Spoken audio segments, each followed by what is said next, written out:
Bonjour mes chers élèves, j'espère que vous allez bien. Alors si vous êtes prêts, prenez votre manuel des maths leçon 113, page 128. La leçon d'aujourd'hui est programmer un déplacement avec un logiciel, dont l'objectif est programmer ou réaliser des instructions ou des codages afin de déplacer un personnage sur un quadrillage ou un écran. Regardez le quadrillage suivant. Sur chaque côté, on affiche haut, bas, gauche, droite. La lettre D est le départ. Alors, observez les deux déplacements suivants.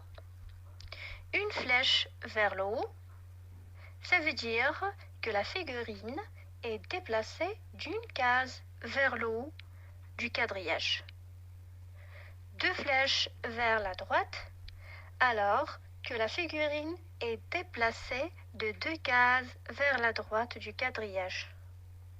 On obtient alors un parcours codé d'une succession des flèches. Une flèche vers le haut et deux flèches vers la droite. Passons à la partie découvrant. Premier exercice. Voici le codage de déplacement de Théo. C'est un ensemble des anneaux enchaînés commencés par l'anneau jaune et terminés par l'anneau rouge. Alors, il part de la case jaune, colorie son chemin, entoure l'objet qu'il prend. Alors, c'est un parcours codé d'une succession de flèches commencées par un point de départ, c'est l'anneau jaune, codé le début de programme. Deux flèches vers le bas, ça veut dire que Théo doit se déplacer de deux cases vers le bas. Et ces flèches vers la droite, ça veut dire ces cases vers la droite. Et enfin, une flèche vers le haut, ça veut dire une case vers le haut. Et puis l'anneau rouge qui signifie la fin du programme.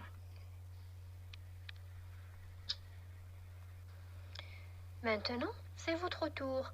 Pour s'assurer que vous avez bien compris, faites la partie Je m'entraîne.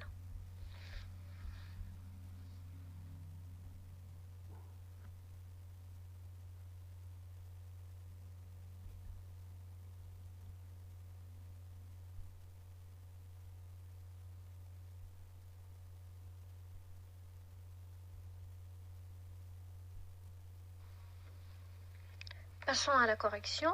Deuxième exercice. Lia va devant la bibliothèque. Code son déplacement. Alors, les traces de déplacement qui sont affichées sur le quadrillage indiquent le code de son déplacement. Deux flèches vers la droite, trois flèches vers le haut et trois flèches vers la gauche. Chers élèves, notre leçon vient de terminer. À bientôt.